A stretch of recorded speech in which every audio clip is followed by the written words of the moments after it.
사도행전 4장 23절로 35절 말씀 함께 보겠습니다. 사도행전 4장 23절로 35절 말씀. 사도들이 노임에 그 동료에게 가서 제사장들과 장로들의 말을 다 알리니 그들이 듣고 한 마음으로 하나님께 소리를 높여 이르되 대주제여 천지와 바다와 그 가운데 만물을 지은 이시여 또 주의 종 우리 조상 다윗의 입을 통하여 성령으로 말씀하시기를 어찌하여 열방이 분노하며 족속들이 허사를 경영하였는고 세상의 군왕들이 나서며 관리들이 함께 모여 주와 그의 그리스도를 대적하도다 하시니로소이다. 과연 헤롯과 본디오 빌라도는 이방인과 이스라엘 백성과 합세하여 하나님께서 기름 부으신 거룩한 종 예수를 거슬러 하나님의 권능과 뜻대로 이루려고 예정하신 그것을 행하려고 이성에 모였나이다. 주여 이제도 그들의 위협함을 굽어보시옵고 또 종들로 하여금 담대히 하나님의 말씀을 전하게 하여 주시오며 손을 내밀어 병을 낫게 하시옵고 표적과 기사가 거룩한 종 예수의 이름으로 이루어지게 하옵소서 하더라. 빌기를 다음에 모인 곳이 진동하더니 무리가 다 성령이 충만하여 담대히 하나님의 말씀을 전하니라. 믿는 무리가 한 마음과 한 뜻이 되어 모든 물건을 서로 통용하고 자기 재물을 조금이라도 자기 것이라 하는 이가 하나도 없더라. 사도들이 큰 권능으로 주 예수의 부활을 증언하니 무리가 큰 은혜를 받아 그 중에 가난한 사람이 없으니 이는 밭과 집 있는 자는 팔아 그 판 것의 값을 가져다가 사도들의 발 앞에 두매 그들이 각 사람의 필요를 따라 나누어 줍니다. 할렐루야. 초대교회 성도들을 보면 이렇게 능력을 행하고 권능을 행하고 그리고 이렇게 베풀며 나누며 살아가는 모습을 보죠. 이들의 모습을 보고 3,000명, 5,000명 회개하고 돌아오는 역사가 일어납니다.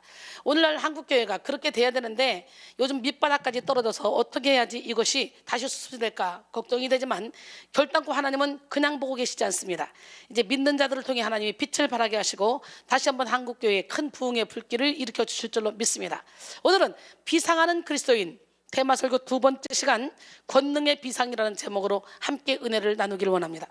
현재 우리는 여러 가지 영육 간의 위기와 환란의 때를 맞이하고 있습니다. 또 무엇보다 영적으로 치열한 전쟁 가운데 살아가고 있는데요. 이때 우리에게 절실히 필요한 것이 뭐냐? 바로 성령의 능력입니다. 성령을 받으면 권능이 임합니다. 권능은 헬라어로 두나미스인데요. 여기서 파생된 영어 단어가 다이너마이트죠.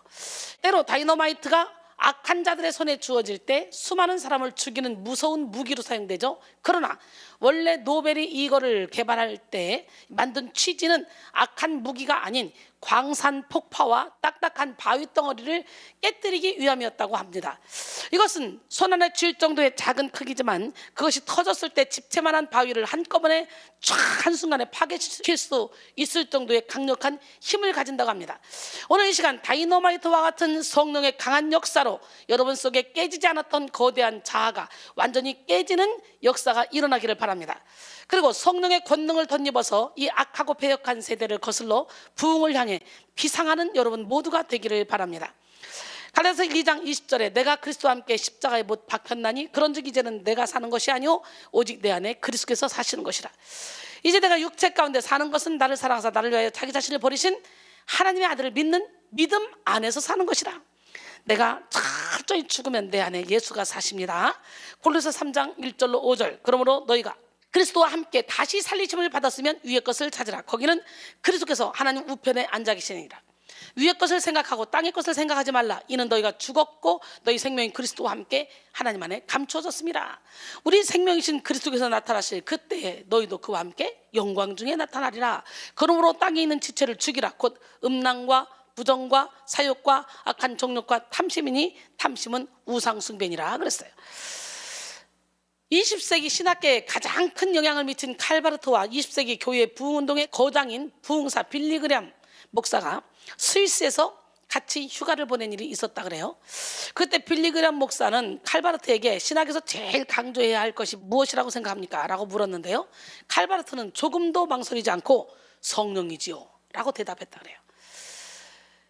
오늘날 열심히 말씀 그러면서 전혀 성령의 역사를 믿지 않는 사람들이 많죠. 그래서 성령 회방죄를 짓고 있는 사람들이 참 많습니다. 에스겔 그 골짜기에서도 어떤 역사가 일어났어요?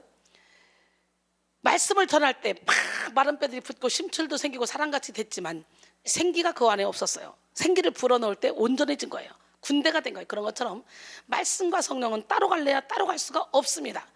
오늘 이 시간에 여러분 모두가 다 성령의 충만함을 받기를 원합니다. 여러분, 자동차에서 제일 작게 생각하는 게 뭐라고 볼 수 있어요? 배터리. 배터리는 시동이 걸리게 하고 클렉션을 울리게 해주고 또 헤드라이트를 켜주고 라디오를 듣게 해주고, 배터리가 방전되면 아무리 비싼 차라도 꼼짝을 못하게 됩니다. 사랑하는 성도 여러분, 성도에게 있어서 성령은 바로 이 자동차 배터리와 같은 것이에요. 배터리가 충만할 때 자동차의 모든 권능이 정상 작동을 하듯, 성도가 성령으로 충만할 때 그리스도의 빛을 발하며 승리의 계가를 부를 수 있습니다. 아무리 많은 지식과 재능 그리고 삶에 대한 열정을 가졌다 할지라도 성령이 빠진 인생은 허무할 수밖에 없어요. 성령은 하나님께서 우리에게 예비하신 최고의 선물입니다. A.W. 토저는 그의 책 세상과 충돌하라에서 권능이란 말은 하나님의 일을 하기 위한 신적인 능력인데, 이 능력은 인간의 내부에 있는 것이 아니고 외부로부터 들어오는 것입니다 라고 했어요. 우리가 주님의 십자가의 대속을 믿음으로 죄사함을 받으면서 그 부와 언약적인 연합을 이루게 되면 하나님의 영인 성령의 권능이 나의 권능이 되어 나를 통해 역사합니다.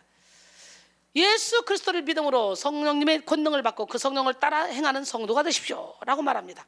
우리는 하나님의 권능을 받기 위해 하나님께 간구해야 됩니다. 마태복음 7장 7절로 11절, 구하라 그리하면 너에게 주실 것이요, 찾으라 그리하면 찾아낼 것이요, 문을 두드리라 그리하면 너에게 열릴 것이니, 구하는 이마다 받을 것이요, 찾는 이는 찾아낼 것이요, 두드리는 이에게 열릴 것이니라 그랬어요. 너희 중에 누가 아들이 떡을 달라 하는데 돌을 주며 생선을 달라는데 뱀을 줄 사람이 있겠느냐? 너희가 악한 자라도 좋은 것으로 자식에게 줄 줄 알거든 하물며 하늘에 계신 너희 아버지께서 구하는 자에게 좋은 것으로 주시지 않겠느냐 그랬어요. 이 좋은 것이 뭘까? 누가 보면 11장 13절에 너희가 악할지라도 좋은 것을 자식에게 줄 줄 알거든 하물며 너희 하늘 아버지께서 구하는 자에게 성령을 주시지 않겠느냐. 뭐예요? 마태복음에서는 좋은 것 준다 그랬는데 여기서는 뭘 준대요? 성령을 주신다는 성령. 오늘 여러분 정신 바짝 차리고 성령의 능력을 받으시기 바랍니다. 예, 성령님께서 여러분의 영혼 육의 질병을 다 치료해 주시고 영적인 세계 눈을 확 뜨게 해주셔야 이 세상 돌아가는 걸 보면서 야, 마지막 때가 가까이 왔구나, 더욱더 하나님께 매달려야 되겠구나, 기름 준비해야 되겠구나, 그러면서 시간을 낭비하지 않습니다. 여러분, 영혼이 있어야 육체가 살고요, 성령이 내주하셔야 내 영혼이 살아갑니다. 고린도전서 15장 41절로 44절, 해 영광이 다르고 달의 영광이 다르며 별의 영광도 다른데 별과 별의 영광이 다르도다. 죽은 자의 부활도 그와 같으니 썩을 것으로 심고 썩지 않을 것으로 다시 살아나며, 욕된 것으로 심고 영광스러운 것으로 다시 살아나며, 약한 것으로 심고 강한 것으로 다시 살아나며, 육의 몸으로 심고 신령한 몸으로 다시 살아나니 육의 몸이 있은즉 영의 몸도 있느니라 그랬어요. 인간은 하나님의 영인 성령의 권능을 덧입어야만 온전하고 아름다운 삶을 살아갈 수 있습니다. 즉 성령의 권능을 덧입는 것은 우리의 선택사항이 아닌 필수사항임을 기억해야 됩니다. 그런데 어떤 성도들은 성령의 권능이 특별한 사람에게만 임한다고 생각합니다. 그래서 성령의 권능을 구하지 않습니다. 그러나 예수를 믿는다면 누구에게나 성령의 권능이 임하실 수 있습니다. 목회자뿐만 아니라 모든 성도에게 성령의 권능이 임합니다. 너희가 성령을 받으면 권능을 얻고 예루살렘과 온 유대와 사마리아와 땅끝까지도 내 증인되리라 그랬잖아요. 여러분, 성령이 임하면 주님의 놀라운 뜻을 이룰 수가 있어요. 아무리 심지가 약하고 무지한 자라 할지라도 성령의 권능을 받으면 변화됩니다. 능력자가 돼요. 예수님의 제자들 역시 하나같이 내면이 약하고 육적이며 무식한 사람들이었어요. 그러나 예수님께서 약속하신 성령의 불을 받은 후에 이전과는 비교할 수 없는 차원이 다른 능력의 삶을 살아냈습니다. 여러분, 오순절 마가다락방에서 성령의 불을 받은 베드로와 요한은 성전 미문에 앉아있는 안진뱅이를 일으켰어요. 은과 금은 내게 없으나 내게 있는 것으로 내게 주노니 곧 나사렛 예수 이름으로 일어나 걸으라. 그리고 탁 일으니까 벌떡 일어나 걷기도 하고 뛰기도 하는 역사가 일어나. 성령 받은 베드로가 설교할 때 3,000명 5,000명 회개하고 돌아와. 성령 받은 사도들이 복음을 전했더니 표적과 이적이 많이 나타나. 그 사람들이, 백성들이 막 칭찬하고 돌아옵니다. 하다못해 베드로의 그림자만 밟아도, 손수건만 만져도 귀신 떠나고 병이 고쳐지는 역사가 일어나죠. 예수님이 부활하신 후에 제자들에게 찾아갔어요. 그리고 평강을 선포하시면서 성령을 받으라. 예수께서 뭐라고 말씀하셨어요? 예수께서 또 이러시되 너희에게 평강이 있을지어다. 아버지께서 나를 보내신 것 같이 나도 너희를 보내노라. 아버지께서 어떻게 보냈어? 하늘과 땅의 모든 권세를 주고 주님을 보냈잖아요. 주님은 하늘과 땅의 모든 권세를 받으신 분이야. 그것처럼 우리를 보내겠다는 거예요. 이 말씀을 하시고 그들을 향해서 숨을 내쉬며 이랬을 때 성령을 받으라 그랬어요. 오늘 우리 모두가 다 성령을 받기를 원합니다.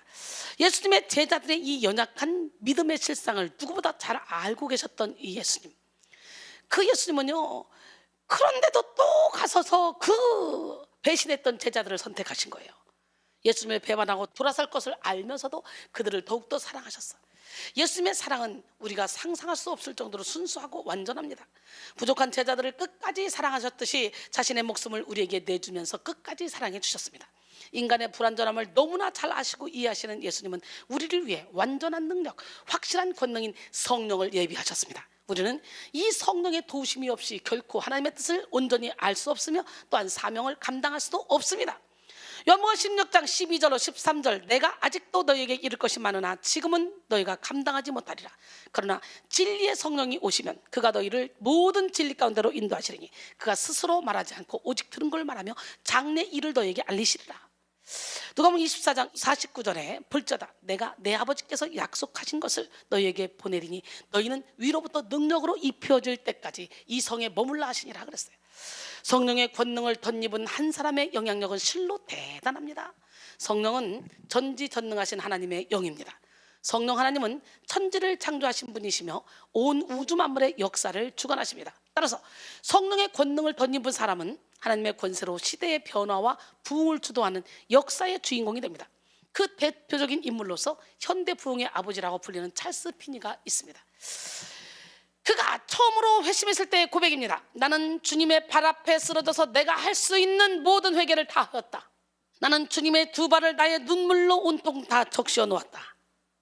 성령이 내게 임하셨을 때 마치 전류의 파장이 내 온몸을 꿰뚫고 흐르고 또 흐르는 듯 하는 느낌을 받았다.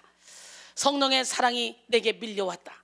성령의 파도가 계속 밀어닥칠 때 나는 감당할 수 없었다라고 말했어요. 마치 다메섹 도상의 사도말과 같은 이런 영적 체험 후에 피니의 이 복음의 놀라운 열정은 화산처럼 폭발하기 시작했어요. 그래서 피니는 장래가 촉망되는 변호사직을 버리고 장로교 목사가 되기로 작정합니다. 그의 열정적인 설교에 놀라운 부흥운동이 일어나기 시작했고 50년 동안 미국 전역을 비롯한 영국, 스코틀랜드 등의 부흥을 일으켜서 19세기 신앙 부흥운동의 중심 인물로 활약하게 되었습니다. 피니가 말씀 중심으로 복음을 전할 때 하나님의 임재하심 속에 많은 역사가 일어나는데요, 어느 날 그가 뉴욕주에 위치한 소돔이란 마을에서 집회를 시작했습니다. 시작한 지 15분도 채 되지 않았을 때 사람들이 모두 앉은 자리에서 땅바닥으로 엎드려 기도하고 울부짖었습니다. 피니의 기록에 따르면 내가 양손에 칼을 쥐고 휘둘러도 그들을 그렇게 재빨리 넘어지게 할 수 없을 것이다. 처음 넘어지기 시작하여 2분도 채 못 되어 거의 모든 사람들이 주저앉거나 엎드려 기도하는 현상이 일어났다라고 했습니다. 또 한 번은 피니가 뉴욕 방직 공장을 견학할 때 일하던 한 여성이 피니가 다가가자 손을 부들부들 떨면서 푹 쓰러졌습니다. 그 여성은 바로 그 자리에서 눈물로 통회하는 역사가 일어났으며 그 순간 마치 화약이 폭발하듯 그 방에서 일하던 모든 사람들이 회심하는 역사가 일어났습니다. 그러자 그 공장의 주인은 공장 일보다 영혼 구원의 일이 더 중요하다며 그날로 공장 문을 닫고 피니를 초청해서 공장에서 부흥 집회를 열었습니다. 공장주는 모든 직공들이 집회에 참석하도록 했으며 며칠이 지나자 모든 직공들이 예수를 믿게 되었습니다. 이처럼 성령의 불이, 성령의 권능이 우리 가슴속에 임하면 결코 가만히 있을 수 없습니다. 여러분, 이 역사는 저를 통해서도 하나님이 일하셨어요. 저도 예배당에 발을 딛자마자 우레와 같은 하나님의 음성을 듣고 눈물 콧물 다 뺐습니다. 그래도 저는 세상과 하나님을 겸하여 섬기면서 10년을 어정쩡하게 예배를 드리다가 10년 만에 개척교회에서 기도하던 중에 강력한 성령의 불을 받고 성령의 바람을 느끼고 성령의 임재를 느끼면서 나도 모르는 사이에 확 영적인 세계가 열렸어요. 미친 듯이 한 번 기도하면 5시간, 6시간, 7시간씩 기도하고 눈만 뜨면 교회 가고, 제가 그때 피아노 30대 놓고 음악학원 할 때입니다. 그렇게 바쁜데도 학원에서 일하고 바로 교회로 뛰쳐가서 뭐 예배가 있으나 없으나 관계없이 예배당에 가서 기도했습니다. 새벽 기도 시간에, 헌금 시간도 아니지만 저는 성령의 감동에 의해서 예배 드릴 때마다 새벽 기도 시간에도 항상 봉투에 정성 들여 기도 제목을 써서 강단에 올려놓고 그리고 예배를 드렸어요. 마음과 정성을 들여서 예배를 드리다 보니까 어느 순간에 이 세상의 모든 것이 배설물로 여겨지고 하나님께 발견되기 위해서 애쓰고 있는 저를 발견했어요. 제가 목사 된다는 건 꿈에도 생각 안 했어요. 그러나 성령의 강권적으로 역사하니까 나도 모르게 밀려서 오다 보니까 오늘 여기까지 왔어요. 잠시장까지 아니라 365일 매일 설교잖아. 매일 전에는 막 하루에 2번, 3번 계속 하다 보니까 체력도 딸리고 그냥 숨 쉴 시간도 없을 정도로 이렇게 바쁘게 살았습니다. 그런데요, 왜 그렇게 살 수밖에 없어요? 내 안에 성령께서 막 뜨거운 불같은 역사를 일으키시면서 의학으로 해결될 수 없는 영혼 육의 질병들을 하나님이 고치고 저들을 자유케 하시니까 많은 사람들이 그럽니다. 내 인생의 최고의 행복은 이순희 목사님을 만난 것입니다. 이렇게 말을 해요. 여러분, 찰스 피니가 역사했던 그 기적이 저를 통해서도 수도 없이 많이 일어났거든요. 그러니까 3박 4일 부흥회하면 연장해 주세요. 연장해 주세요. 연장해 주세요. 그래서 일주일씩, 어떤 교회는 15일씩 하루도 쉴 수 없이 그렇게 미친듯이 사역을 해왔습니다. 그런데 은사 폐질론자들이 이런 영적인 세계에 영적인 역사가 일어나면 이상하다, 어떻다 그러면서 이제 이 영적인 사역하기가 참 어려워진 이 시대가 왔어요. 영적인 전쟁에 들어가면 전에 율법을 깨닫지 못했을 때는 내가 살았으나 계명의 이름에 죄는 살아로 난 죽었다. 이 죄가 살아나서 나가는 과정 속에 여러 가지 현상이 일어납니다. 빛으로 오신 주님을 만난 사도 바울이 눈이 멀어버렸잖아요. 다메섹 도상에서 빛으로 오신 주님을 만난 사도 바울 눈이 멀어버렸어요. 아나니아를 통해 그 눈을 뜨게 해주셨죠. 그런데 또한 야곱이 야복강 나루타에서 에서가 400명을 거느리고 온다 그러니까 겁나니까 막 기도하다가 천사가 씨름했어요. 천사가 환도뼈를 쳐가지고 환도뼈가 부러졌잖아요. 여러분이 성령의 강권적인 역사에 의해서 막 성령의 충만함을 받으면 여러분 자신도 모르는 회개가 터지고 상처를 통해, 환경을 통해, 죄를 통해, 막 생각을 통해 들어가 자리 잡고 있던 어둠들이 나가면서 여러 가지 증상들이 나타나. 막 부정적인 생각도 나타나고, 혈기가 많은 사람은 막 혈기가 더 나기도 하고, 자살마귀가 있는 사람은 막 숨이 끊어지기도 하고, 그냥 가만히 있어도 어떻게 하지 않아도 여러 가지 증상이 나타난다고. 그런데 우울증 환자들이 치료받겠다고 와서 말씀의 빛이 들어가서 하나님이 손대서 치료하려고 막 여러 가지 역사가 일어나는데, 그걸 뭐 가서 기도를 받았더니 스산하게 어둠이 덮쳤다 어쩌다, 이런 사람도 한두 명이 있더라 이거예요. 그러니까 이 영적인 일을 할 수가 없게 만들어버려요. 이 사역을 하기도 쉽지가 않아요. 그러니까 계속 사람들의 영혼이 사단에게 사로잡혀서, 여러분 하다못해 병원만 가봐. 병원 가도 수술하려면 찢어야 되나, 잘라야 되잖아. 명현상이 일어나잖아. 이 영적인 수술하는데 하나님이 역사할 때 역사가 막 일어나고 마귀 새끼가 나가려니까 안 나가려고 막 난리치고 이런 일들이 많이 벌어지는데, 이런 일을 못하게 손발을 묶어놓고 어떻게 이 영적인 일을 내적 치유를 하겠어요? 참으로 안타깝죠. 그러니까 설교 듣는 여러분들은 제대로 성경을 알았으면 좋겠어. 성령은 작은 불씨가 우리 마음 가운데 지펴지면 남아있던 죄악을 태우며 불길이 점차 강해집니다. 이 성령의 작은 불씨가 우리 안에서 막 태워지기만 하면, 불길이 커지면 커질수록 우리는 하나님 나라를 열망하게 됩니다. 성령은 우리 속에서 하나님 나라를 향해 끊임없게 전진하게 만드는 권능의 영입니다. 에레미야 20장 7절 9절, 여호와여 주께서 나를 권유하심으로 내가 그 권유를 받았사오며 주께서 나보다 강하사 이기셨으므로 내가 조롱거리가 되니 사람마다 종일토록 나를 조롱하나이다. 내가 말할 때마다 외치며 파멸과 멸망을 선포함으로 여호와의 말씀으로 말미암아 내가 종일토록 치욕과 모욕거리가 됨이니이다. 내가 다시는 여호와를 선포하지 아니하며 그의 이름으로 말하지 아니하리라 하면 나의 마음이 불붙는 것 같아서 골수에 사무치니 답답하여 견딜 수 없나이다. 에레미야의 고백이에요. 이것이 저의 고백이에요. 에레미야가 마음에 불붙는다고 한 것은 단순한 뜨거움이 아니었습니다. 또한 인간적 사랑을 나타내는 감정 표현도 아닙니다. 사실 인간적 뜨거움은 금방 식습니다. 그러나 하나님께서 주시는 권능의 불은 복음을 향한 열정으로 한없이 불타오르게 합니다. 사도행전 1장 8절에 오직 성령이 너에게 임하시면 너희가 권능을 받고 예루살렘과 온 유대와 사마리아와 땅끝까지 이르러 내 증인이 되리라 하시니라 그랬어요. 오늘 이 시간 여러분의 심령에 성령의 불이 붙어서 강력한 성령의 권능으로 복음의 빛을 발하는 역사가 일어나길 바랍니다. 우리 안에 임한 성령의 권능은 반드시 우리를 통해 강력한 영향력을 흘려보냅니다. 예수님의 약속을 붙잡고 간절히 기도했던 예수님의 제자들을 포함한 120명의 성도들은 오순절 성령 강림의 역사를 온몸으로 경험했습니다. 특히 그토록 의지가 약하고 두려움이 가득했던 예수님의 제자들은 성령의 권능을 받고 변화됐어요. 예수님의 부활은 제자들의 변화로 증거되어졌습니다. 예수님의 부활이요, 제자들은 권력과 명예를 버리고 더 값진 하나님 나라가 있다는 복음을 담대하게 전하기 시작했는데요, 제자들은 더 이상 박해와 고난을 두려워하지 않았고 나아가 이방인들에게까지 하나님 나라를 알리기 위해 최선을 다했습니다. 이들이 가는 곳마다 놀라운 표적과 기사가 나타나며 그 자리에서 3,000명, 5,000명이 회개하고 주께로 돌아오는 기적의 행진이 계속되어졌습니다.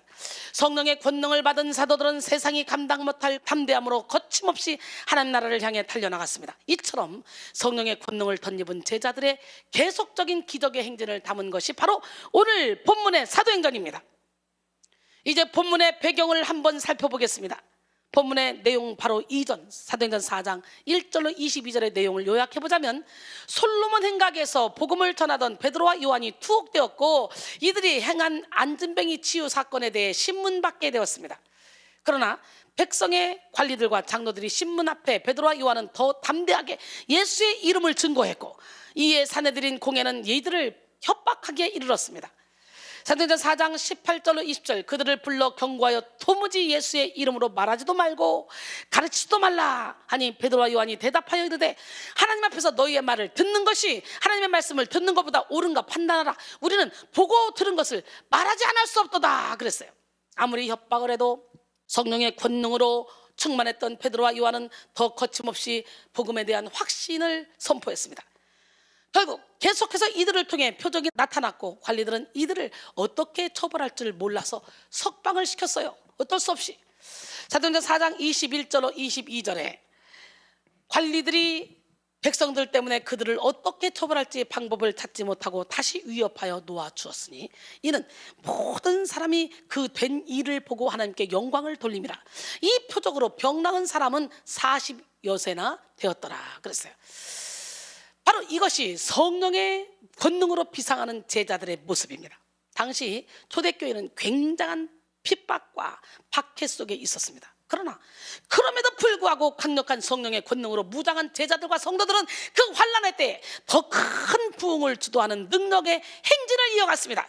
우리 백성교회 성도들, 우리 영혼의 샘 선교센터 성도들이 이런 역사를 일으켜야 돼요. 지금 오늘 본문 23절부터는 베드로와 요한이 석방된 이후에 그들의 보고와 또 그에 따른 성도들의 반응이 기록되어 있습니다. 사도행전 4장 23절 오늘 본문이죠. 사도들이 노임에 그 동료에게 가서 제사장들과 장로들의 말을 다 알리니, 베드로와 요한은 석방되자마자 초대교회 성도들 즉 그들의 동료들에게 찾아가서 그동안 일어난 일들을 보고합니다. 이들이 석방된 후에 지체하지 않고 바로 동료들에게 갈 수 있었던 이유는 초대교회 성도들이 모이는 장소를 잘 알고 있었기 때문이죠.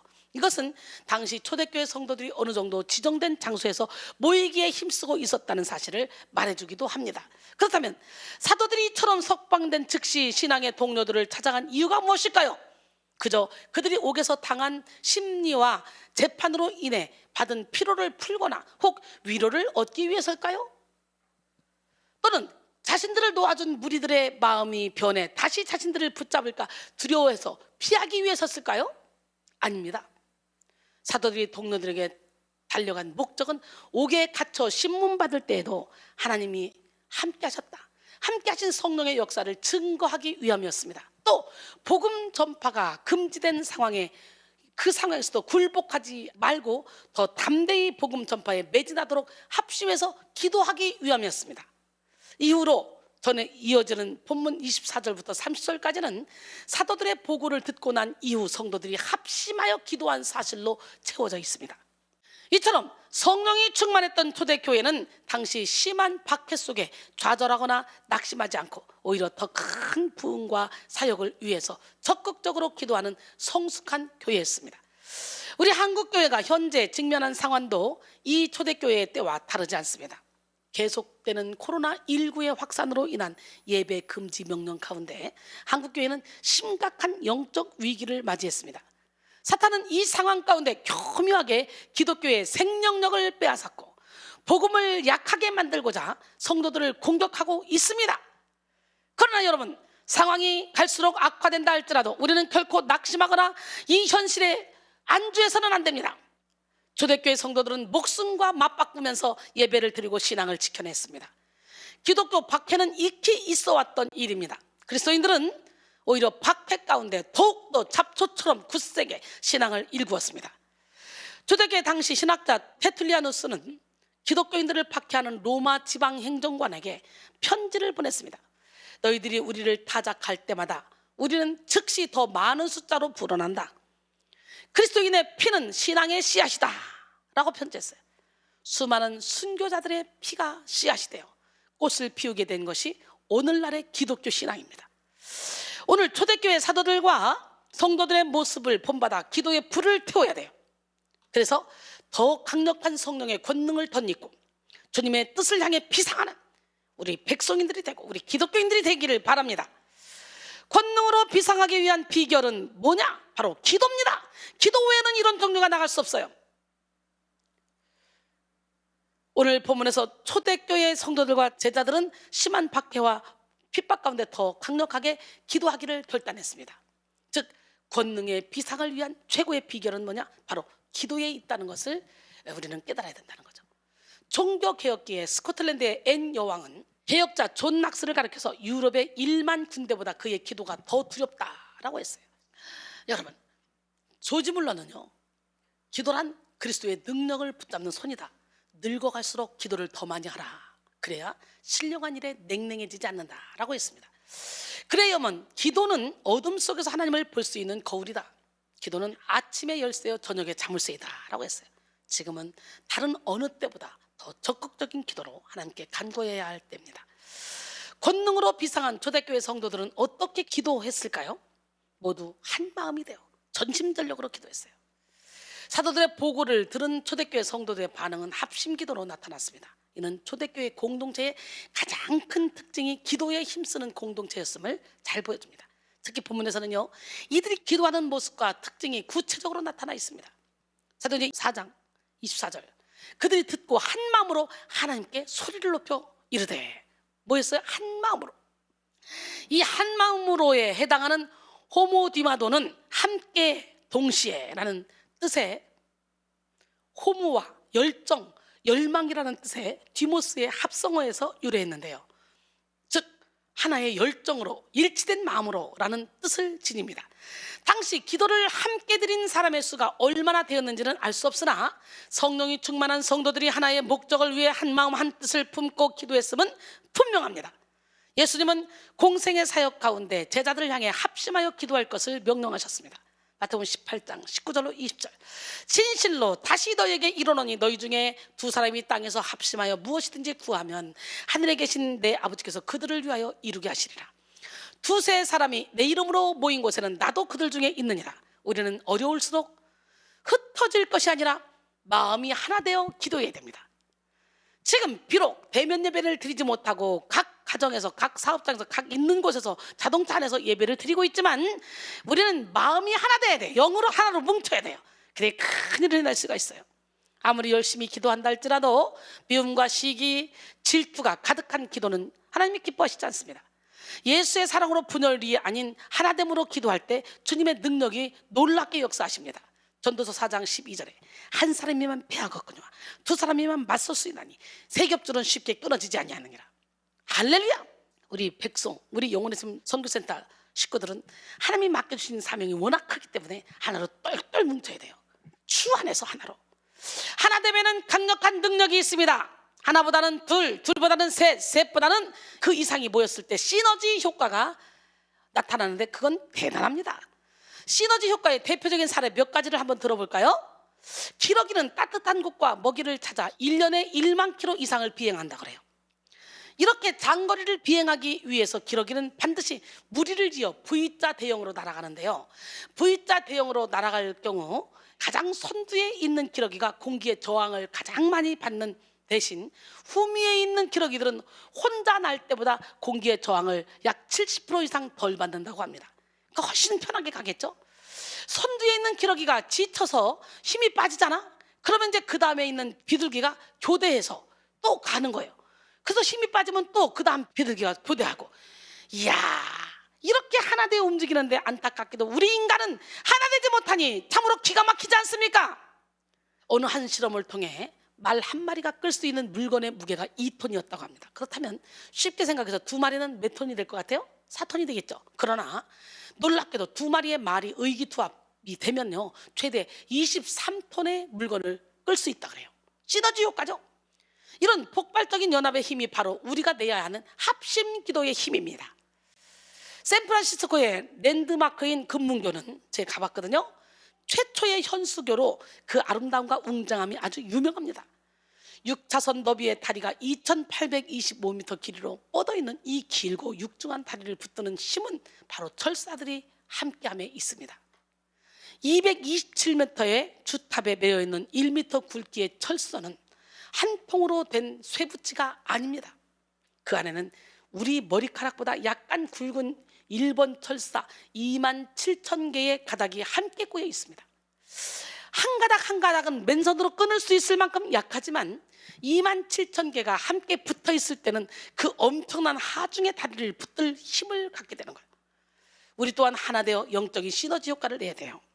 그러니까 우리 성도들도 함께 서로가 하나 돼서 우리 백성인들 한 사람 한 사람이 같이 예수님께 뿌리를 내리고 어깨동무하고 예수님께도 깊이 뿌리 내리고 옆으로도 뿌리를 내려서 가면 하나님 우리에게 허락하신 그 사명을 감당할 수 있고 천국 가서 영원토록 상급받게 될 줄로 믿습니다. 하나가 돼야 돼요. 시너지 효과. 시너지 효과란 두 개 이상의 요소들이 서로 상호작용을 하여 발생한 효과를 의미하는 것으로 이 요소들이 합하여진 효과가 개별 요소들의 합보다 큰 효과를 발생시키는 것을 말합니다. 경제학에서 시너지는 공동작용 동반 상승 효과로 1 더하기 1은 2가 아니라 50, 500, 1000이라는 결과를 이룰 수 있는 것을 의미합니다. 시너지의 어원은 헬라어 시네르게오인데요. 여러분 로마서 8장 28절에 우리가 알거니와 하나님을 사랑하는 자 곧 그 뜻대로 부르심을 입은 자들에게는 모든 것이 합력하여 선을 이룬다 그랬잖아요. 여기서 합력하여에 해당하는 것의 원형이 시네르게오입니다. 쉰과 에네르게오, 이것이 합쳐져서 함께 일하다라는 뜻을 가지고 있는데요. 여기서 시너지가 유래한 것입니다. 흩어진 마음은 아무런 능력이 없어요. 그러나 하나님을 향해 하나로 묶여진 마음과 기도는 심상치 못할 놀라운 기적을 일으킵니다. 한자어로 1인 불과 2인지라는 말이 있어요. 이는 혼자서는 두 사람의 지혜를 넘지 못한다는 말로 제 아무리 잘난 사람이라도 여럿이 힘을 합하는 것만 못하니 협력하라는 뜻입니다. 혼자 힘으로는 넘어설 수 없는 난공불락의 성이라 할지라도 함께 한다면 그 성은 충분히 무너질 수 있습니다. 빌립보 2장 1절로 4절 그러므로 그리스도 안에 무슨 권면이나 사랑에 무슨 위로나 성령의 무슨 교제나 긍휼이나 자비가 있거든 마음을 같이하여 같은 사랑을 가지고 뜻을 합하여 한 마음을 품어 아무 일이든지 다툼이나 허용으로 하지 말고 오직 겸손한 마음으로 각각 자기보다 남을 낮게 여기고 각각 자기 일을 돌볼 뿐더러 또한 각각 다른 사람들의 일을 돌보아 나의 기쁨을 충만하게 하라 그랬어요. 사탄은 분열하는 영입니다. 시시때때로 성도들의 관계 속에 틈타 하나 되지 못하게 만듭니다. 그토록 열심을 다해 주의 일에 충성하면서도 사탄이 틈타면 마음으로 서로를 판단하고 시기하고 정죄하기에 바쁩니다. 이처럼 우리의 교회가 우리의 공동체가 성령 안에 하나 되지 못하면 결코 우리 기도에 능력이 나타날 수 없습니다. 지금은 하나 될 때입니다. 이 나라 이민족이 하나 될 때고 우리 기독교가 하나 될 때고 우리 백성인들이 하나 될 때고 우리 영세민들이 하나 될 때입니다. 똘똘 뭉쳐 치열한 영적 전쟁을 뚫고 나가야 할 때입니다. 고린도전서 1장 10절에 형제들아 내가 우리 주 예수 그리스도의 이름으로 너희를 권하노니 모두가 같은 말을 하고 너희 가운데 분쟁이 없이 같은 마음과 같은 뜻으로 온전히 합하라 그랬어요. 오늘 본문 24절에 그들이 듣고 한 마음으로 하나님께 소리를 높여 이르되 그랬죠. 지금까지 한 마음에 대해서 말씀드렸어요. 여러분 초대교회 성도들은 한 마음으로 하나님께 어떻게 했대요? 이제 소리를 높여 간구했다는 거예요. 이 모습을 통해 이들의 기도가 얼마나 열정적이었는지 알 수가 있어요. 이러한 기도의 모습은 전심전력으로 기도하라는 성경의 명령에 부합하는 모습이기도 합니다. 전심이란 마음을 다하는 정신적인 최선을 다하며 전력이란 힘을 다하는 육체적인 최선을 다하는 것인데요. 이 전심전력은 마음을 다하고 힘을 다하여 이거잖아요. 한 가지 일에 모든 힘을 쏟아 붓는다는 거예요. 이런 의미의 집중이라는 단어와 밀접한 관계를 지니고 있습니다. 정신일도 하사불성이라는 말이 있죠. 정신을 한 곳에 모으면 어떤 일이 이루어지지 않겠는가라는 말입니다. 여러분은 지금 어떤 일에 집중하며 전심전력하고 있습니까? 마음이 흩어진 기도, 형식적인 기도, 영혼 없는 기도는 아무런 능력이 없어요. 마음이 흩어진 예배, 형식적인 예배, 영혼 없는 예배는 아무리 드려도 필요 없습니다. 그저 혼적인 예배, 육적인 예배, 명목상의 그리스도인으로 머물 수밖에 없어요. 우리는 흩어진 모든 생각과 마음을 온전히 주님께로 집중해서 부르짖고 기도하고 예배를 드려야 됩니다. 이사야 58장 9절, 내가 부를 때는 나 여호와가 응답하겠고 내가 부르짖을 때는 내가 여기 있다 하리라. 할렐루야. 에레미야 33장 2절로 3절, 이를 행하시는 여호와, 그것을 만들어 성취하시는 여호와, 그의 이름을 여호와라는 이가 이와 같이 이르시는도다. 너는 내게 부르짖으라. 내가 내게 응답하겠고 내가 알지 못하는 크고 은밀한 일을 내게 보이리라 그랬어요.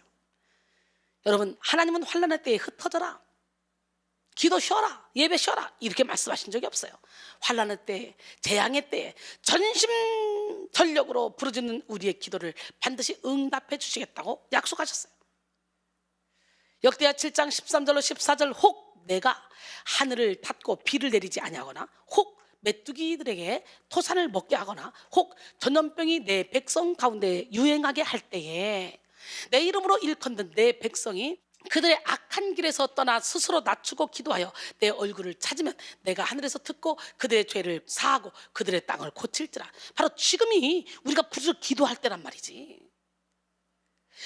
우리에게 우연은 없습니다. 모든 것은 다 하나님의 섭리 가운데 있어요. 두 번째로, 권능으로 비상한 초대교회의 성도들은 대주제이신 하나님의 섭리를 인정하며 영적 통찰력을 가지고 기도했습니다. 난 여러분 모두가 다 하나님의 섭리를 인정하며 영적 통찰력을 가지고 기도하시기 바랍니다. 참 신기해요. 저는 그냥 일상생활이 기도해요. 아무 생각 없이 그냥 이렇게 하지 뭐, 그러면 바로 그 일이 벌어져. 그냥 이렇게 하지 뭐, 그러면 바로 그냥 일상생활이야. 오늘도 김희승 목사님이 오고 있어요. 야, 우리 몇 명이냐? 매생이 입고 예약하자. 김희승 목사님이 오고 있으면 우리 6명이네. 그러면 6개 아니야, 일단 5개만 주문해. 김희승 목사님 식사하겠지? 그냥 일단 5개만 주문해봐. 그리고 식당에 갔어요. 가서 김희승 목사님 왔어요. 목사님 주문해야지. 그랬더니 목사님 저 안 먹잖아요. 다이어트 한다고 안 먹거든 지금. 근데 안 먹는 거 아는데도 저는 전혀 생각을 못했고 우리 사역자들 전혀 생각을 못했어요. 근데 제가 그냥 입에서 일단 오면 시키자, 그냥 빼놔. 금방 오는 거 아는데도. 그리고 갔는데 시켜놨어 어쩔 뻔했어요. 그러니까 이렇게 일상생활에서도 그냥 감동대로 움직이면 그게 그대로 일어날 거예요. 저는 그걸요 매번 느껴요. 매번. 항상 이리 가야 되는데 아무래도 이리 가야 될 것 같아. 그럼 이리 가야 될 이유가 항상 있어요. 그래서 철저히 나는 죽고 예수로 살면요, 나의 품은 뜻이 주님의 뜻이 되고 주님의 뜻이 내 뜻이 되고 주님이 바른 길로만 인도하셔. 그래서 철저히 주님을 주인으로 모신 사람, 이 사람은 내 생각이 주님의 생각이, 주님의 생각이 내 생각이요. 그냥 내가 아무렇지도 않게 그냥 일상생활에서 사는데도 불구하고 그것이 성령의 인도함이라는 걸 느낀 거예요. 저는 성령의 이런 인도함을 참 많이 받습니다. 그러니까 새 나가는 구멍이 없어져요. 쓸데없는 시간을 낭비도 안 해요. 오늘 본문 사도행전 4장 24절에 뒷부분에 보니까 대주제여 천지와 바다와 그 가운데 만물을 지으니시오. 기도를 시작하는 첫 마디가 이렇게 대주제여입니다. 여기에 해당하는 데스포타는 천지 만물을 지으시고 통치하시는 창조주 하나님을 의미합니다. 사실 당시에 눈에 보이는 로마 제국 혹은 사내들인이 세상을 다스리는 것처럼 보였습니다. 그러나 이들이 하나님을 대주제라고 부름으로써 그 현상 넘어 실제로 모든 일을 주관하시고 통치하시는 하나님을 신뢰하는 고백을 하고 있습니다. 초대교회 성도들은 자신들 앞에 주어진 문제를 해결하기 위해 인간적인 방법으로 회의하지 않았습니다. 오히려 그 급박한 박해의 상황 속에 가장 먼저 통치자 되신 하나님께 합심하여 기도했습니다. 절대 주권자가 되시는 하나님을 향한 신뢰는 이들의 영적인 지각을 열어주었습니다. 이들은 자신들이 직면한 혹독한 핍박을 피하게 해달라고 간구하기에 앞서서 자신들이 받는 핍박에 대해 영적인 해석을 했는데요, 오늘 본문 25절에 보니까 또 주의 종 우리 조상 다윗의 입을 통하여 성령으로 말씀하시기를 어찌하여 열방이 분노하며 족속들이 허사를 경영하였는고. 이것은 초대교회 성도들이 다윗이 지은 시편 말씀을 인용해서 그리스도의 몸된 교회에 대한 사내들인의 핍박과 박해가 모두 허사가 될 것임을 믿음으로 고백하는 내용입니다. 기독교는 핍박과 박해 속에서 성장했어요. 고린도서 8장 1절로 2절 보니까 마게도냐 성도들은요, 이 박해가 극심한 박해, 극심한 핍박 때문에 아주 극심한 가난 가운데서도 연보를 넘치도록 했다고 그러죠. 기독교는 핍박과 박해 속에서 성장했습니다. 하나님께 속하지 않은 세상은 항상 교회를 대적하고 교회를 박해합니다. 요한복음 15장 18절로 19절, 세상이 너희를 미워하면 너희보다 먼저 나를 미워한 줄 알라. 너희가 세상에 속하였으면 세상이 자기 것을 사랑할 것이나 너희는 세상에 속한 자가 아니오 도리어 내가 너희를 세상에서 택하였기 때문에 세상이 너희를 미워하느니라 그랬어요. 기독교는 처음에 유대교의 핍박을 받았고 다음으로 로마 제국의 엄청난 핍박을 받았으며 그 중세 시대에는 로마 가톨릭에 의해서 핍박을 받았습니다. 이 과정 속에 허다한 순교자들이 나왔어요. 그럼에도 불구하고 교회는 성령의 역사 속에 더 강력한 성장을 이루어 교회를 멸절시키려는 핍박자들의 의도가 모두 허사가 되었습니다. 유대교가 핍박할 때의 교회는 예루살렘을 벗어나 온 세계로 흩어져 복음을 전파했습니다. 사도행전 8장 1절에 사울은 그가 죽임당함을 마땅히 여기더라. 그날에 예루살렘에 있는 교회에 큰 박해가 있어 사도 외에는 다 유대와 사마리아 모든 땅으로 흩어지니라. 또 로마가 핍박하자 교회는 카타콤이라는 지하로 도피해서 더 견고한 신앙을 다지게 되었습니다. 북한도 지하교회가 있다잖아요. 믿음이 엄청 좋대요. 여러분, 가톨릭교가 청교도를 핍박하자 이들이 신앙의 자유를 위해 도피한 곳이 바로 지금의 미국이잖아요. 그 미국에서 개신교가 큰 부흥을 이루어 온 세계로 복음이 전파되었어요. 이처럼 성령의 역사는 위기 속에 더 강력한 힘으로 부흥을 이루어 왔습니다. 그러므로 사랑하는 여러분, 세상의 대적자들이 아무리 강력한 기세로 교회를 핍박한다 할지라도 결국에는 다 허사로 돌아갈 것임을 기억합시다. 요한복음 16장 33절, 이것을 너희에게 이루는 것은 너희로 내 안에서 평안을 누리게 하려니라. 세상에서 너가 환난을 당하나 담대하라. 내가 세상을 이겼노라 그랬어요. 요한일서 5장 4절에 보니까 세상을 이김은 이것이니 우리의 믿음이라 그랬어요. 마태복음 5장 10절로 12절, 의를 위하여 박해를 받는 복이 있나니 천국이 그들의 것임이라. 나로 말미암아 너희를 욕하고 박해하고 거짓으로 너희를 거슬러 모든 악한 말을 할 때는 너희에게 복이 있나니 기뻐하고 즐거워하라. 하늘에서 너희 상이 큽니다. 너희 전에 있던 선자들도 이같이 박해하였느니라 그랬어요. 청교도 바바소 포엘은 성도는 죄는 두려워해야 하지만 고난은 두려워하지 말아야 한다라고 말했습니다. 우리는 영적인 지각을 통해 시대를 분별하고 하나님의 섭리를 읽을 수 있어야 합니다. 그래서 사나운 위기의 때를 오히려 아름다운 신앙의 열매를 맺는 자들이 되어야 돼요. 오늘 본문 사도행전 4장 26절, 세상의 군왕들이 나서며 관리들이 함께 모여 주와 그의 그리스도를 대적하도다 하신 이로소이다. 세상의 군왕들이 나서며, 여기서 나서며에 해당하는 파레스테사는 진을 치고 대열을 갖추어 싸우기 위해 늘어서는 전투 직전에 긴박한 상태를 묘사하는 표현입니다. 이들이 대적하는 대상은 주와 그리스도인데요, 원어대로 해석하자면 그들은 주를 대항하고 그의 그리스도에 대항하여 전열을 가다듬었다라고 할 수 있습니다. 즉 예수의 복음을 증거한 이들을 핍박하는 일이 바로 하나님과 그리스도를 대적하는 일이라는 것입니다. 이처럼 초대교회 성도들은 사내들인 공예의 위협과 핍박을 그저 개인적 이해관계로 해석하지 않고 사단의 세력이 하나님을 대적하는 일이라고 해석했습니다. 에베소 6장 12절로 13절에 우리의 씨름은 혈과 육을 상대하는 것이 아니요 통치자들과 권세들과 이 어둠의 세상 주관자들과 하늘에 있는 악의 영들을 상대함이라. 그러므로 하나님의 전신갑주를 취하라. 이는 악한 날에 너희가 능히 대적하고 모든 일을 행한 후에 서기 위함이라 그랬어요. 우리는 이 초대교회 성도들의 기도 속에 담긴 영적 통찰력을 배워야 합니다. 통찰에 해당하는 영어는 인사이트인데요, 인사이트는 안이라는 뜻인 인과 보다라는 뜻의 사이트의 합성어로 안을 보는 것이 바로 통찰력입니다. 통찰력의 시작점은 외부가 아니라 내부라는 거예요. 우리는 보이는 것 이면을 볼 수 있어야 됩니다. 밖을 살피는 것이 아니라 안을 살펴봐야 돼요.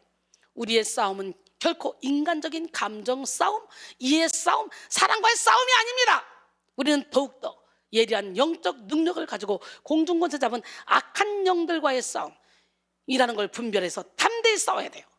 이 세상 신, 이 악한 영들이에요. 베드로전서 5장 8절로 9절, 근신하라 깨어라. 너희 대적 마귀가 우는 사자같이 두루다니며 삼킬 자를 찾나니 너희는 믿음을 굳건하게 하여 그를 대적하라. 이는 세상에 있는 너희 형제들도 동일한 고난을 당하는 줄 알미라 그랬어요.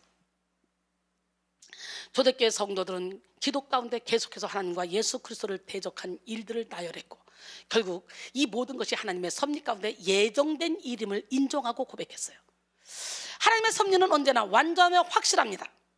하나님의 섭리에 대해 확신이 있는 사람은 하나님에 대해 조금 더 의심하지 않으며 절대 주권을 확실하게 맡길 수 있습니다.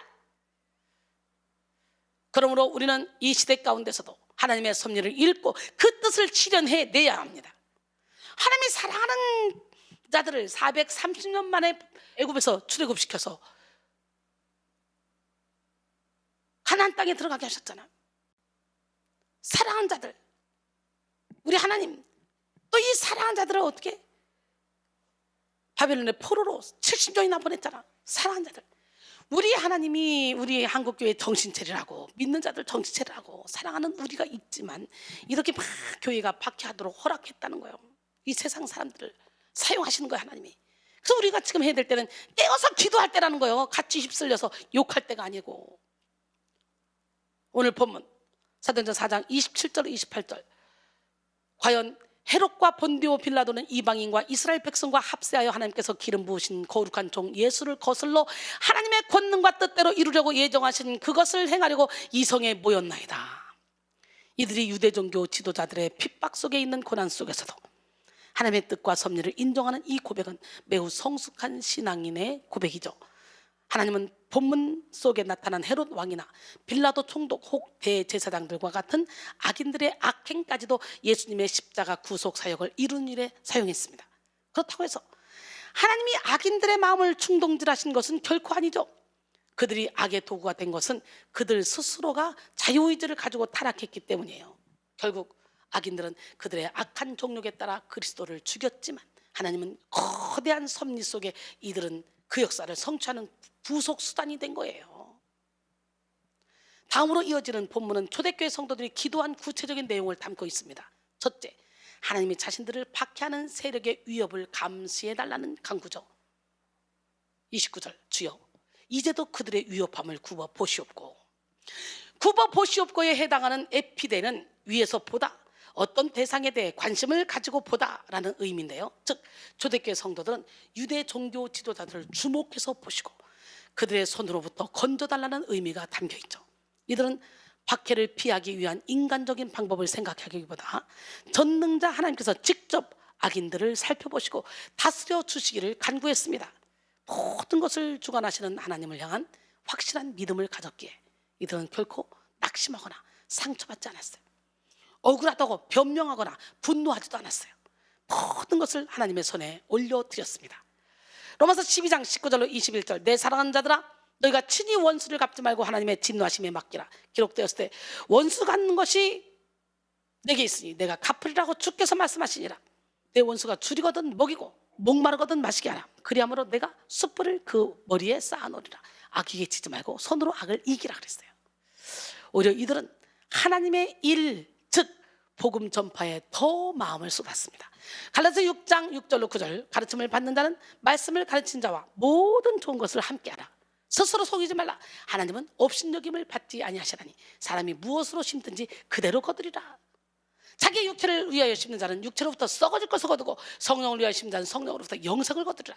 우리가 선을 행하되 낙심하지 말지니 포기하지 아니하면 때가 이름에 거두리라 그랬어요. 할렐루야. 우리 열심히 선을 행해서 거둡시다. 고린도전서 15장 58절에 보니까 그러므로 내 사랑하는 형제들아 견실하며 흔들리지 말고 항상 주의 일에 더욱 힘쓰는 자들이 되라. 이는 너희 수고가 주 안에서 헛되지 아니하는 줄 알미라 그랬어요. 둘째, 박해 속에서도 담대히 말씀을 전하게 해달라는 간구입니다. 악인의 위협함을 감시해달라는 기도에 이어서 바로 그들은 이렇게 기도하죠. 또 종들로 하여금 담대히 하나님의 말씀을 전하게 하여 주시오며. 여기서 담대히에 해당하는 메타, 파르레시아스, 파세스는 직역하면 모든 담대함을 가지고입니다. 또한 이 부분은 두려움을 하나도 가지지 않고로 의역할 수도 있습니다. 또한 주시오며 여기에 해당하는 도스는 부정과거 명령법으로 지금 즉시 주옵소서라는 매우 급박하고 극적인 뉘앙스로 번역됩니다. 사도들은 방금 사내들인 법정으로부터 복음 전도를 하지 말라는 협박과 위협을 받고 풀려난 상태입니다. 그런데 그 상황에서 조금도 지체하지 않고 지금 당장 복음 전도를 위해 나가게 해달라고 기도하고 있는 모습이죠. 얼마나 담대한 모습입니까? 성경에서 담대하라는 명령은 전쟁에 나아가는 군인에게 주어지는 전투적인 명령이었습니다. 왜냐하면 그리스도인의 삶은 그 자체가 영적 전쟁이기 때문. 이들의 모든 초점은 오직 하나님 나라와 복음 전파에 맞춰져 있었음을 알 수가 있습니다. 모든 초점이 하나님 나라와 복음 전파에 맞춰져 있는 사람은 명확한 목표만 바라보기 때문에 좌로나 우로나 치우치지 않습니다. 저를 보세요. 제가 좌로나 우로나 치우치는 거 보셨습니까? 그냥 달려가잖아요. 그로 인해 어떠한 박해나 환난도 문제가 되지 않는 것이죠. 초점을 맞추는 것에는 강력한 힘이 있습니다. 자신이 확실히 정해둔 목표에 초점을 맞춘 사람은 스스로 가진 잠재 능력을 100% 발산하며 온 마음을 쏟게 합니다. 그러므로 모든 일에 성공하는 인생을 살게 되는 것이죠. 사도 바울은 자신의 인생의 우선순위와 유일한 목표가 복음 전파임을 빌립보 교회에게 보낸 서신을 통해 말하는데요. 빌립보 1장 15절로 18절, 어떤 이들은 투기와 분쟁으로, 어떤 이들은 착한 뜻으로 그리스도를 전파하나니 이들은 내가 복음을 변증하기 위하여 세우심을 받는 줄 알고 사랑으로 하나, 그들은 나의 매임에 괴로움을 더하게 할 줄로 생각하여 순수하지 못하게 다툼으로 그리스도를 전파하느니라. 그러면 무엇이냐? 거칠애로 하나 참으로 하나 무슨 방도로 하든지 전파되는 것은 그리스도니 이로써 나는 기뻐하고 또한 기뻐하리라. 할렐루야. 셋째, 예수의 이름으로 표적과 기사가 계속해서 일어나게 해달라는 간구입니다. 이들이 한 간구, 사도행전 4장 20절에 보니까 손을 내밀어 병을 낫게 하옵시고 표적과 기사가 거룩한 종 예수의 이름으로 이루어지게 하옵소서 하더라. 할렐루야. 우리 모두 이 기도 해야 되겠죠? 이들이 표적과 기사를 구했던 것은 자신들의 능력을 과시하며 자신들을 핍박하는 유대교 당국을 겁주기 위해서가 아니었습니다. 예수님은 공생의 사역 가운데 표적과 기사를 통해 자신이 메시아임을 증거하시고 하나님 나라가 도래했음을 알리셨습니다. 따라서 초대교회 성도들은 예수의 이름으로 표적과 기사를 나타내므로 하나님 나라를 더 능력 있게 전파하고 확장시키고자 했습니다. 즉 보다 더 효과적인 복음 전파를 위해 표적과 기사를 구한 것이죠. 마가복음 16장 17절로 18절 보니까 믿는 자들에게 이런 표적이 따르니 곧 그들이 내 이름으로 귀신을 쫓아내며 새 방언을 말하며 뱀을 집어올리며 무슨 독을 마실지라도 해를 받지 아니하고 병든 사람에게 손 얹은 즉 나으리라 하시니라. 진짜 주께서 함께 역사하사 이적과 표적을 많이 나타나가지고 복음을 확실히 증거했다고 20절은 말씀하고 있습니다. 요한복음 14장 12절에 내가 진실로 진실로 너희에게 이르노니 나를 믿는 자는 내가 하는 일을 그도 할 것이요 또한 그보다 큰 일도 하리니 이는 내가 아버지께로 감이라 그랬어요. 이 시대 신앙인들 중에는 성령으로 말미암은 기적과 표적이 사도시대 이후로 종결되었다고 믿는 은사, 종언론 자들이 참 많이 있습니다. 그러나 지금도 하나님은 믿는 자들 속에서 동일하게 역사하고 계십니다. 히브리서 13장 8절에 예수 그리스도는 어제나 오늘이나 영원토록 동일하시다 그랬잖아요. 여러분, 믿는 자들 속에서 일하시는 하나님은 우리가 잘못되어진 건물을 다 부셔버리겠지, 그러는 과정 속에 여러 가지 영적 현상들이 나타나는 거예요. 대청소만 할 때도 막 먼지가 나잖아, 일시적으로. 그러니까 명현현상이 나타나는 거예요. 성령의 강력한 기름 부음을 받으면 갑자기 속이 미식거리고 막 설사가 나기도 하고 여러 가지 막 구토가 나기도 하고 막 머리가 아프기도 하고 여러 가지 증상이 나타나는 거예요. 그런 증상이 나타날 때 아이고 가서 기도받았더니 내가 이런 일이 있어서 내가 거기가 잘못됐나 봐, 이런 사람들이 많이 있어요. 정신 반짝 차리고 영적인 세계에 눈을 뜨시길 원합니다. 살아있는 하나님의 말씀이 선포되는 그곳에 반드시 귀신이 떠나고 병이 고쳐지며 인간의 지혜로 헤아릴 수 없는 신비한 영적 현상들이 나타납니다. 다만 이 모든 표적과 기사의 초점이 어디에 있느냐, 이게 중요한 거예요. 우리 백성교회에서는 날마다 살아있는 말씀을 통해 치유의 역사, 변화의 역사, 기적의 역사가 나타납니다. 그러나 결코 저는 눈에 보이는 이 표적 자체에 집중하지 않습니다. 예배 가운데 경험한 기적과 표적을 통해서 더욱더 굳건한 믿음을 가지고 나는 죽고 예수로 사는 성결한 삶을 살도록 인도합니다. 열매 맺는 삶을 살도록 인도합니다. 근데 우리가 기억할 것이 있죠. 내게 임한 표적과 기사가 하나님으로부터 온 것인지 사탄으로부터 온 것인지 내 생각인지 분별해야 돼요. 반드시. 사탄도 얼마든지 우리에게 겉으로 나타나는 권능을 행할 수 있기 때문이죠. 데살로니가 후서 2장 9절로 12절. 악한 자의 나타남은 사탄의 활동을 따라 모든 능력과 표적과 거짓 기적과 불의의 모든 속임으로 멸망한 자들에게 있으리니 이는 그들이 진리의 사랑을 받지 아니하여 구원함을 받지 못합니다.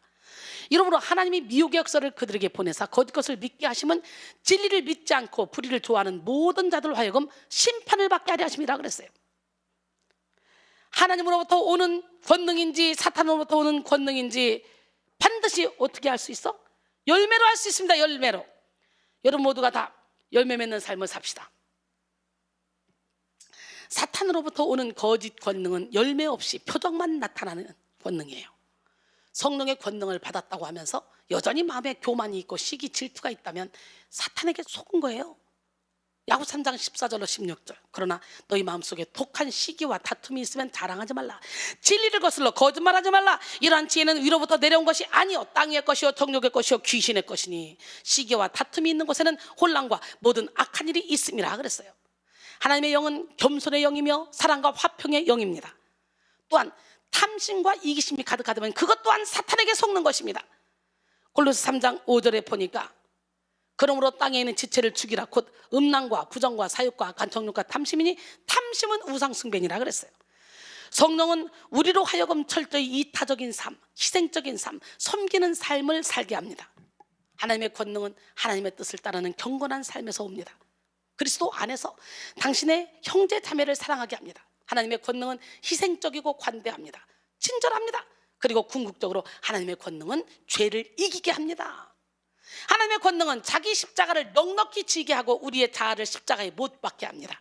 하나님의 권능은 하나님의 나라를 확장시키는 권능입니다. 하나님의 권능은 오직 예수 그리스도를 통한 구원에 초점을 맞추고 있습니다. 그리고 하나님의 권능은 하나님의 자녀들에게 주어진다는 거예요. 그러나 현대 교회는 왜 하나님의 권능을 나타내지 못할까요?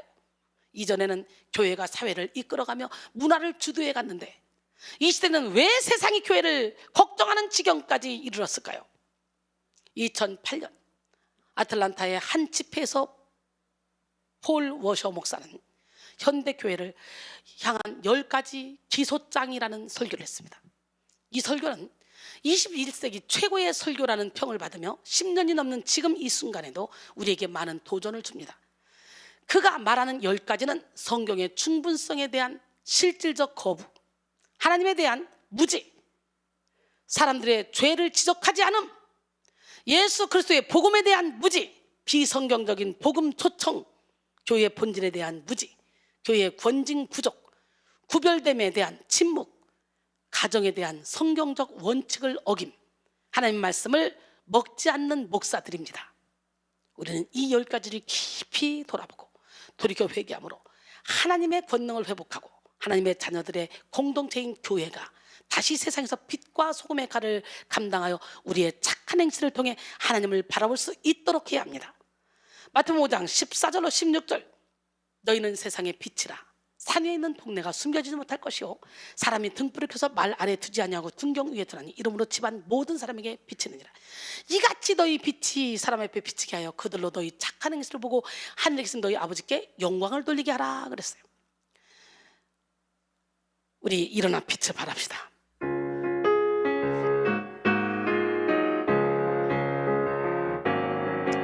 일어나 빛을 발하라. 일어나 빛을 발하라. 주님의 영광이 임하였으니 일어나 빛을 발하라.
드리리.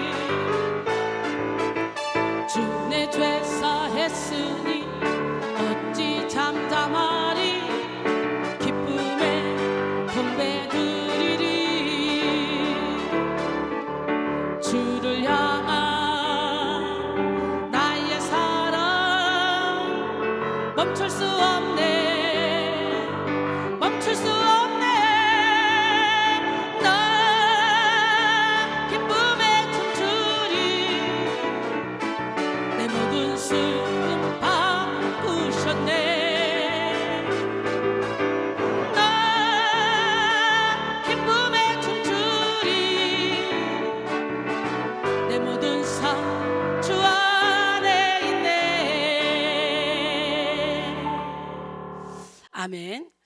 1541년 칼빈이 주도했던 제네바 개혁은 시의회에 협조하여서 이루어졌습니다. 그는 교회 규례를 만들어 시의회 차원에서 시행하게 됐는데요. 이 규례를 따르면 교회 직제는 목사, 교사, 장로, 집사로, 장로는 일주일에 한 번 목사들과 함께 콘시스토와 여기에 참석해서 공동체의 질서를 관리하고 시민들을 통제했는데요. 도시의 도덕적인 생활, 분쟁, 비방, 금전, 사기, 절도, 화려한 복장이나 사치를 규제했습니다. 그의 개혁은 굉장히 성공해서 칼빈과 시의회는 일종의 신정 정치를 제네바에 정착시켰습니다. 혹자는 이러한 칼빈의 개혁 내용이 너무 과하다는 평가를 하기도 하며 너무 율법적이라 지적하기도 합니다. 그러나 당시 제네바시는 지금처럼 아름다운 도시가 아니라 허랑방탕한 도시였습니다. 술집들은 언제나 만원이었고 만취한 사람들이 거리에서 비틀거렸습니다. 카드놀이 등 도박 경기가 그치지 않았고 남자들은 공공연히 첩을 두거나 매춘 행위를 일삼았습니다. 남자들은 담정한 옷 대신 여비 터진 반바지를 입었고 여자들은 비단과 보석으로 허영을 부리고 다녔습니다. 칼빈의 눈에는 이런 사람들의 복장도 사치스럽고 천박하게 느껴졌어요.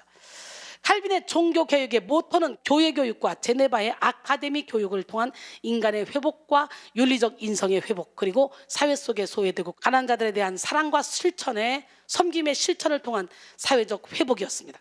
칼빈은 하나님의 말씀의 권위가 신학의 영역에서만 아니라 제네바 시민들의 생활 속에서 적용되고 그들의 삶을 변화시키는 데까지 나아가는 것이 진정한 종교교육이라고 생각했고, 그 일을 위해서 우선적으로 필요한 것은 올바른 교육 제도라고 생각했습니다.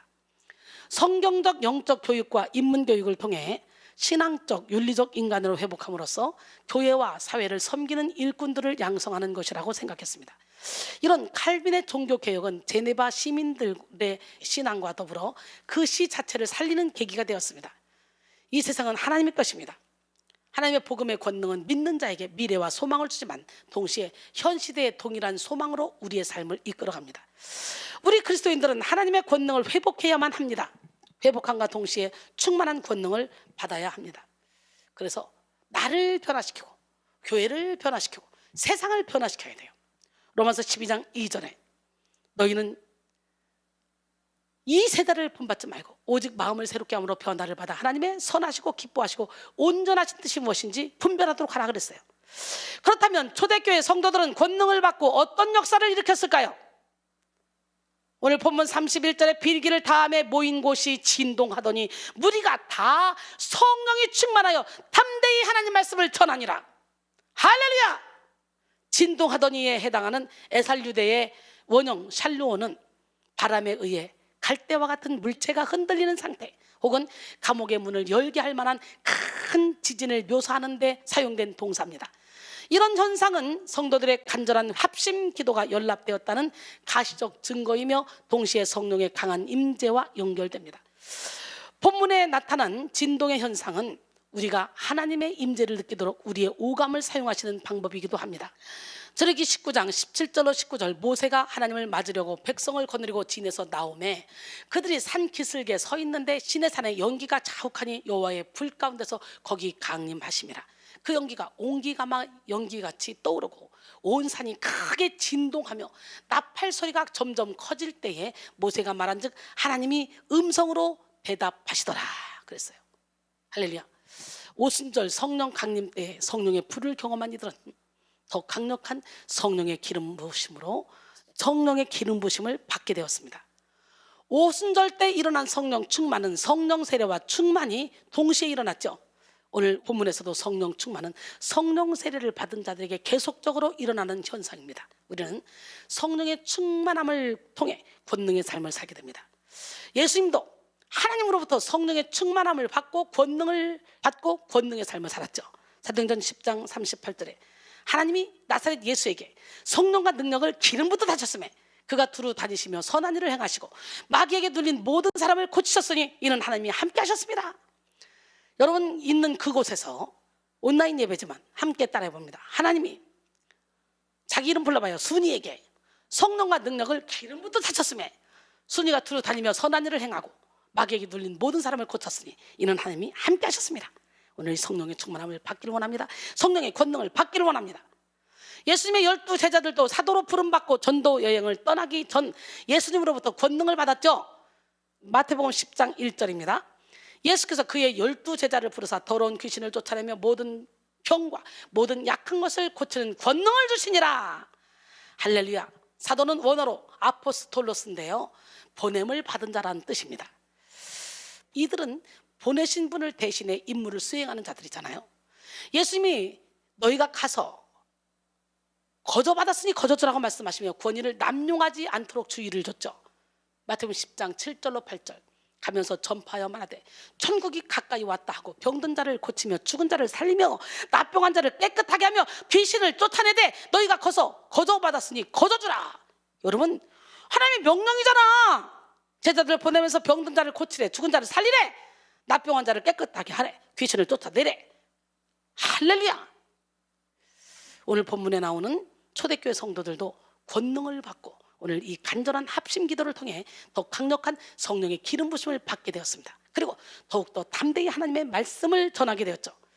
성령의 권능을 덧입은 이들은 더 나아가 예수 그리스도의 성품을 닮아 사랑과 섬김을 실천하는 열매를 나타냈습니다. 우리도 다 열매 있는 삶을 살아야 돼요. 오늘 본문 사도행전 4장 32절로 35절 믿는 무리가 한 마음과 한 뜻이 되어 모든 물건을 서로 통용하고 자기 재물을 조금이라도 자기 것이라 하는 이가 하나도 없더라. 사도들이 큰 권능으로 주 예수의 부활을 증언하니 무리가 큰 은혜를 받아 그 중에 가난한 사람이 없으니 이는 밭과 집 있는 자는 팔아 그 판 것의 값을 가져다가 사도들의 발 앞에 두매 그들이 각 사람의 필요를 따라 나눠줌이라 그랬어요. 이 내용은 성령 충만의 결과로서 나타난 초대교회 성도들의 아름다운 공동체를 보여줍니다. 성령이 충만한 초대교회 성도들은요, 타락한 인간의 이기적인 죄성을 버리고 한 마음과 한 뜻이 되어 서로 물건을 통용하며 필요를 채우는 놀라운 역사를 이뤘습니다. 이들은 성령의 충만함을 받고 부활의 복음을 증거했습니다. 예수의 부활이 없는 십자가는 단지 나무 토막에 지나지 않습니다. 예수의 부활이 없다면 예수님과 함께하는 그리스도인의 부활도 부인되는 것입니다. 증언한 이에 해당하는 아페디둔 토 마르티로는 문자적으로 보면 증거하는 일을 갚고 있었다 라는 뜻이 됩니다. 즉 사도행전에 누가에게 복음 전파하는 빚을 갚는 것과 같은 의무를 내포하는 것이었습니다. 복음의 빚을 지는 사람은 사도뿐이 아닙니다. 예수 그리스도의 십자가 죽으심과 부활을 믿는 그리스도인 모두가 하나님의 복음의 빚진 자, 하나님의 사랑의 빚진 자들입니다. 로마서 13장 8절로 10절 피차 사랑의 빚 외에는 아무에게도 아무 빚도 지지 말라. 남을 사랑하는 자는 율법을 다 이루었느니라. 간음하지 말라, 살인하지 말라, 도둑질하지 말라, 탐내지 말라 한 것과 그 외에 다른 계명이 있을지라도 내 이웃을 내 자신과 같이 사랑하라 하신 그 말씀 가운데 다 들었느니라. 사랑은 이웃에게 악을 행하지 아니하나니 그러므로 사랑은 율법의 완성이니라 그랬어요. 여러분 8절에 보니까요, 남을 사랑하는 자는 율법을 다 이루었대요. 오늘 여러분 안에 사랑의 은사가 넘쳐나기를 원합니다. 예수님의 십자가를 통해 우리는 사망의 나라에서 하나님 나라로 옮김 받았기 때문입니다. 골로새 1장 13절로 14절 그가 우리를 흑암의 권세에서 건져내사 그의 사랑의 아들의 나라로 옮기셨으니 그 아들 안에서 우리가 속량 곧 죄사함을 얻었도다. 할렐루야. 사실 인간은 본질적인 죄성을 지닌 이기적인 존재이기 때문에 성령의 역사하심이 없이는 사심 없이 물건을 서로 통용하는 일이 있을 수 없어요. 그러나 하나님의 나라는 인간의 이기심이 완전히 극복된 사랑의 나라이기 때문에 우리가 하나님의 나라 안에 거하기만 하면 마음껏 베풀고 나누고 섬길 수가 있다는 거죠. 결론적으로 오늘은 비상하는 그리스도인 테마 두 번째 시간, 권능의 비상이라는 제목으로 함께 은혜를 나누었습니다. 오늘 본문 속 초대교회는 굉장한 박해와 핍박 속에 있었으나 더 큰 부흥을 주도하는 능력의 행진을 이어나갔습니다. 특히 오늘 본문은 베드로와 요한이 복음을 전하다가 투옥되었다가 석방된 이후에 초대교회 성도들을 찾아온 모습으로 시작되었죠. 이들은 심한 박해 속에서도 결코 굴하지 않고 더욱더 강력한 복음 전파를 위해 합심해서 기도했습니다. 박해 속에서도 권능으로 비상한 초대교회 성도들은 모두 한 마음이 되어 전심전력으로 기도했고 대주제이신 하나님의 섭리를 인정하며 영적 통찰력을 가지고 기도했습니다. 주와 함께라면 우리는 이렇게 살아갈 수 있습니다. 또한 이들의 구체적인 기도 내용은 첫째, 하나님이 자신들을 박해하는 세력의 위협을 감시해달라는 간구였고, 둘째, 박해 속에서 담대히 말씀을 전하게 해달라는 간구였으며, 셋째, 예수의 이름으로 표적과 기사가 계속해서 일어나게 해달라는 간구였습니다. 이토록 간절히 기도하는 초대교회 성도들의 초점은 오직 하나님 나라와 복음 전파에 있었습니다. 이들의 합심 기도를 통해 성령께서는 더 강력한 권능으로 그 자리에 임하셨고, 이들은 더 담대히 하나님의 말씀을 전파하게 되었습니다. 그리고 나아가 예수의 성품을 닮은 사랑과 섬김의 열매를 나타냈죠. 사랑하는 성도 여러분, 지금은 성령의 권능으로 비상할 때입니다. 점점 더 이 시대는 하나님을 대적하며 우리의 신앙을 위협할 거예요. 그러나 그런다 할지라도 우리는 더 강력한 성령의 날개를 달고 비상해야 됩니다. 이를 위해 오늘 본문 속 초대교회 성도들과 같이 뜨겁게 합심하여 기도하고 권능으로 비상하는 백성들이 되기 위해서 성령의 충만함을 받아야 되겠죠. 그래서 이 환난의 때에 누구도 상상하지 못한 놀라운 부흥을 주도하여 많은 영혼을 주님께로 인도하는 축복의 통로가 되기를 주님의 이름으로 축원합니다. 아멘.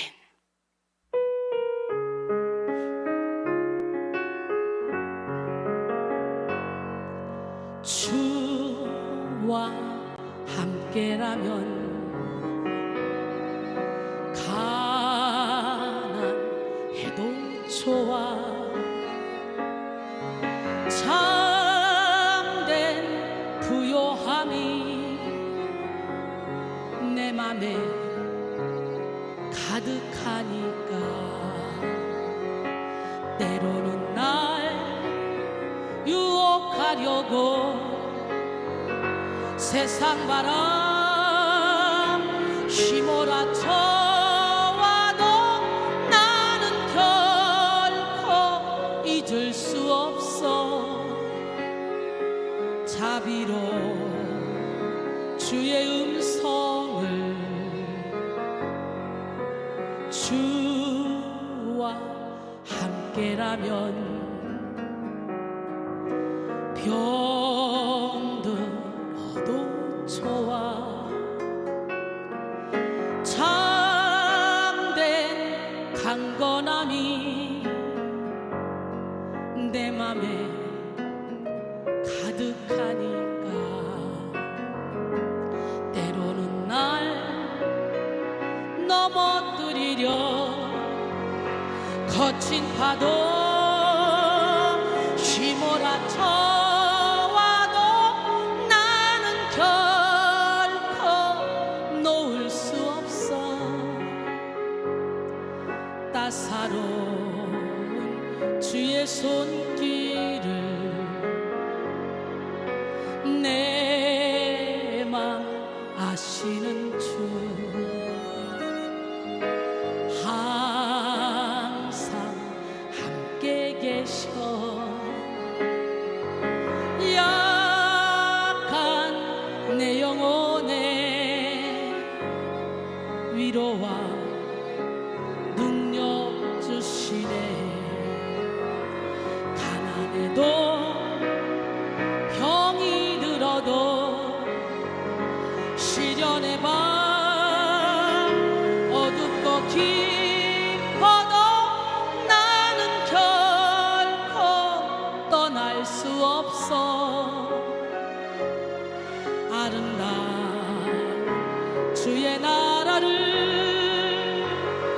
주의 나라를.